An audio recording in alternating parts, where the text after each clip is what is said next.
Hi, my name is Braden for the Open Ears Project, and today I'm going to be explaining how to have a civil discourse discussion in just a few easy steps. First off, what exactly is civil discourse? It's actually quite simple. Civil discourse is just a fancy term for sitting down with a few people and having a quality discussion about issues facing the community, nation, and world at large.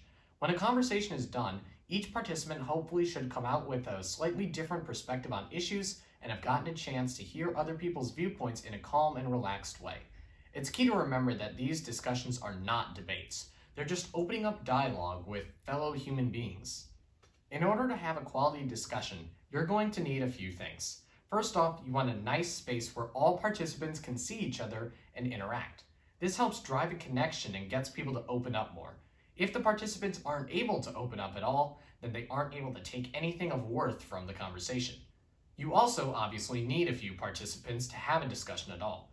4 to 8 is a good amount, as you don't want the discussion to be too large. Everyone should participate, and this is hard with a larger group. The final component needed is a moderator. The moderator actually doesn't have that huge of a role and mostly just observes the conversation's progression. If there's a lull in the conversation, it's the moderator's job to then ask another question, building off previous discussions that have already been had in the conversation. If necessary, the moderator should diffuse potential arguments and escalations, but you never want to get to this point. As mentioned earlier, this discussion should be a civil one. That means that there are a few ground rules that everyone has to follow. Everyone has to participate. Do not dismiss the ideas of others and listen to everyone. Do not judge, no groaning, laughing, cheering, or put-downs, and that repetition is okay if you have the same belief. By following these ground rules, you're ensuring that your discussion stays as a conversation where people feel safe to share their thoughts and take away valuable insights on society. This doesn't happen in an environment where words are being exchanged to put down others and their beliefs. Slight disagreements can be respectfully communicated, but again, remember that this is a discussion, not a debate. Now that your discussion is all set up, let's take a look at what it'll look like when it all happens. Your first step is to give your participants an opportunity to open up a bit with an icebreaker. This doesn't have to be very long or even related to the topic, especially if your participants already know each other. If you need some ideas, there are some in the packet linked in the description. After this, you want to give your participants a bit of background information about how the discussion will work and about what your topic is. Let's look at some examples courtesy of Open Ears members Maddie, Sarah, and Braden. Hello, welcome to this evening's discussion on with using civil discourse to discuss cancel culture. Our team was tasked with conducting a project that would make an impact on our community, and one extremely important issue is communication, or in these days, the lack thereof. Everyone seems to live in their own echo chambers, with the only ideas they agree with being presented to them.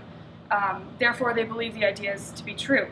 Our team's goal is to promote civil discourse, which is basically just a way to have a discussion without putting down the other side, without trying to convince the other side that your argument is correct, but instead trying to present your argument to find common ground and to try to get others to see where you're coming from. The steps to creating a conversation using civil discourse are 1. Identify a topic and recruit your target audience. 2. Bring in 2 groups with opposing views. 3. Survey both groups and facilitate a dialogue about the chosen topic using a moderator. And 4. Survey both groups again and determine next action steps to continue the dialogue. Today's topic for our session, as Maddie said, is the issue of cancel culture. Now, cancel culture, if you don't know, is a pretty common thing these days. Basically, it's the act of finding out something that someone did in their past that would be held up negative to today's standards. Typically, this is done on social media, and those who are canceled range from brands to celebrities to historical figures. The acts that have been done by these people can be done from many years ago, even centuries ago, to even just a couple weeks ago. The questions we'll be discussing today all revolve around this topic, but this is far from the only topic a discussion along these lines can be about. This is simply an example of a controversial topic that we will be using to show you how civil discourse can be had.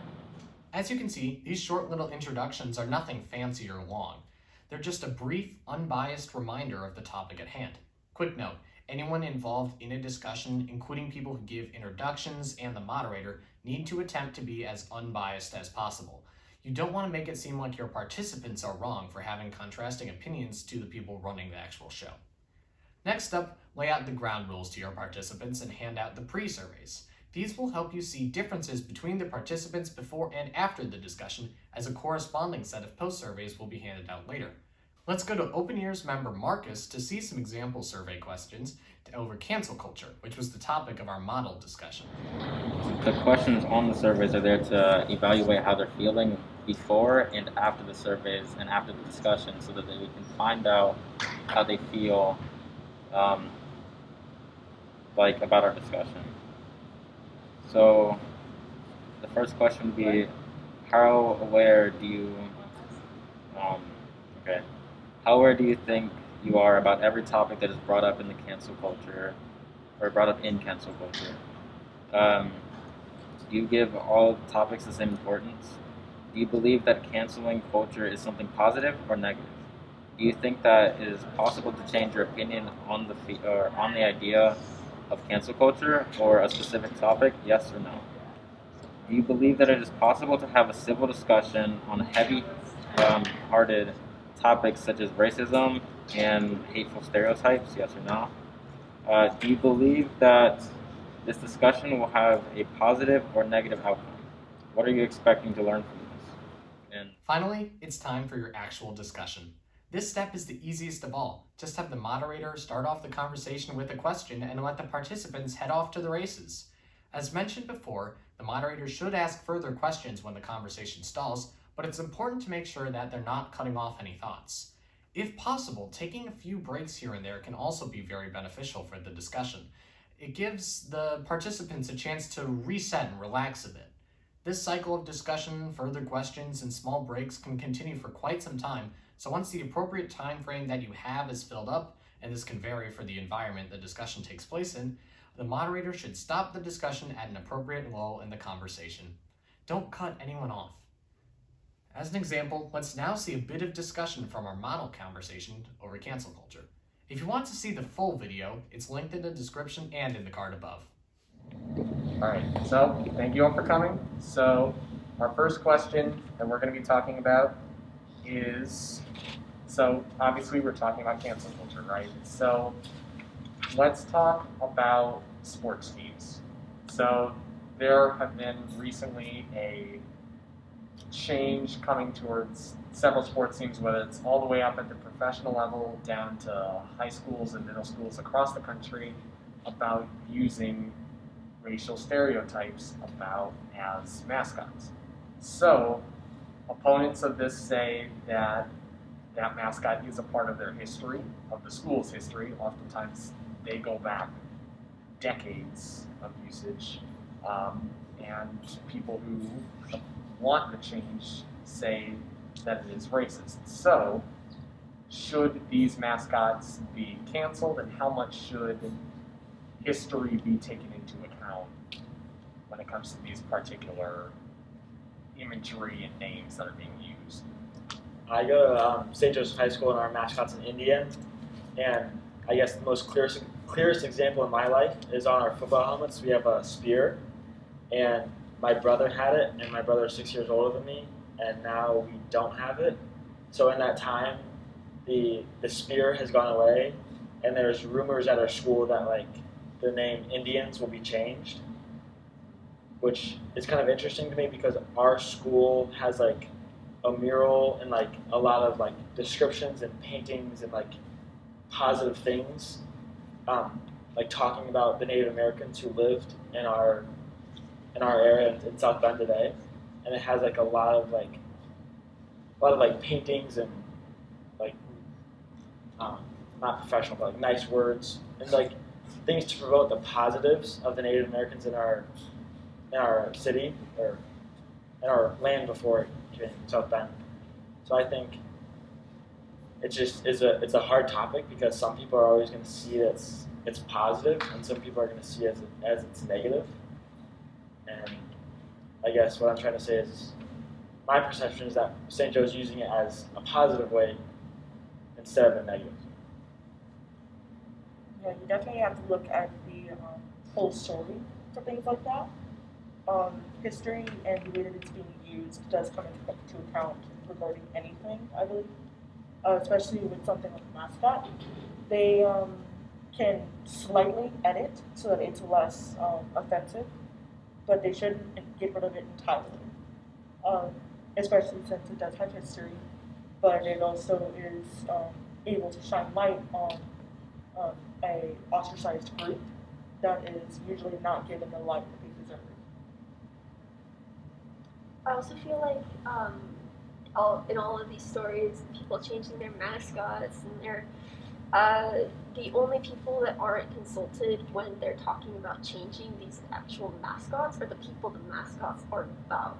They're never asking a Native American person, okay, what do you think about the Redskins? Do you think that this is a good thing that it was changed? Do you think it's a bad thing? I never see that. I always see some like white girl on the news. It's terrible. It has to be taken down. So it's racist, and well, maybe they're not insulted by it. I don't know. Have you asked them? I feel like we shouldn't just assume that people are being insulted by this term, or that if it's. I feel like reclamation is kind of this new like thing that's coming on. So maybe they should reclaim the term. Maybe it's time to change it up a little bit instead of just completely wiping the slate and trying to isolate this term and make it a bad word and don't say this word because it's bad. Maybe we need to reclaim these words instead of just shutting them out.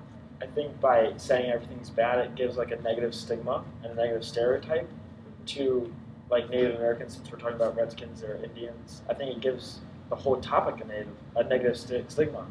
So it's like if somebody like has an encounter with them, all they've experienced is a negative stigma. So maybe that's how they're going to treat them.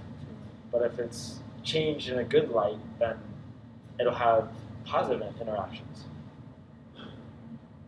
Where we live, there's a lot of things named after Native American tribes like Mishawaka and all that.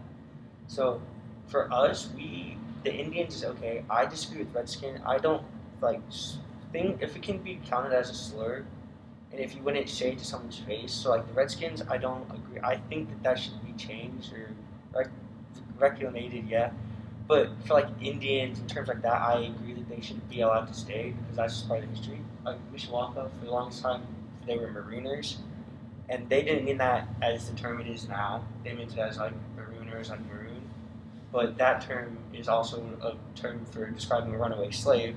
So they changed it to be cavemen, which is because they were loud and obnoxious. So they took like what they were told against as a negative word, they took it as, oh, we're loud cavemen.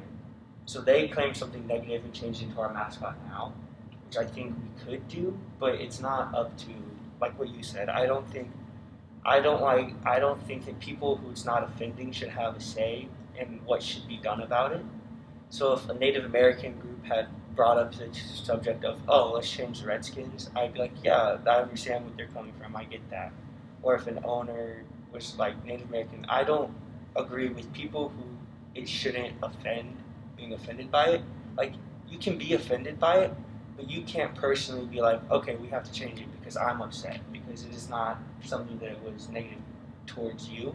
Like, we all as a people would say, hey, this is wrong, but we all as a people cannot say, this offends me the same way as it offends you. So because it offends us both equally, we have to get rid of it, because that is not as one group of people's decision. It should be the people who it is defaming or is negative towards, they should be able to say, we want to change, we want to like this, but that doesn't really happen. So if it was like the people who it's against, if they verbally are like, we don't like it, that should open the conversation for changing it. But if it's not the group who it is negative against saying it, I don't think that it should be ignored entirely, but I don't think it should be canceled. Like, it should not be canceled like one white person saying this is bad to another white person, like, okay, congrats. Like, but where's the people who are offended by it? Where's the people who it's making fun of? Where's their voice? So they should have a say. It shouldn't just be one white person having another white savior complex, like, let's get rid of this. Like, I don't agree with that. I think the people who it is negative to should be the ones with the power to reclaim it, like you said, or get rid of it entirely. Now that your discussion is all wrapped up, all that's left for you to do is to give your participants some post-survey questions to match up with your pre-survey questions. For some examples of these that were used in our model discussion about cancel culture, let's take it back over to Marcus. So, just as we had pre-survey questions, we also have post ones for after the discussion. The first one of those would be, was there anything mentioned that you either had never heard of or knew little to no information about? If so, what was that topic? Do you view cancel culture any more positively or negatively after the discussion, and why or why not? Did your opinion on the idea of cancel culture change, or your opinion on the specific topic? Has your understanding on civil discussion changed after this exercise? Do you now believe that it is possible to have a civil discussion on heavy-hearted topics such as racism and hateful stereotypes? Why or why not? And overall, was this discussion a positive or negative one? Were your expectations met? Did something happen that you thought that wouldn't happen? Congratulations! You've learned how to hold your own civil discourse discussion. While this format is best used in an organized setting, such as at a retreat or in the classroom, many of the tips described here can be used in tough conversations that occur spontaneously as well, whether that's at the lunch table or at a family dinner or even just in a normal conversation. Simply pay attention to the ground rules, keep a cool head, and you might even learn something, or teach someone else something as well. Perhaps you'll even open each other's ears to new ways of thinking. My name is Brayden for the Open Ears Project. Thank you for watching.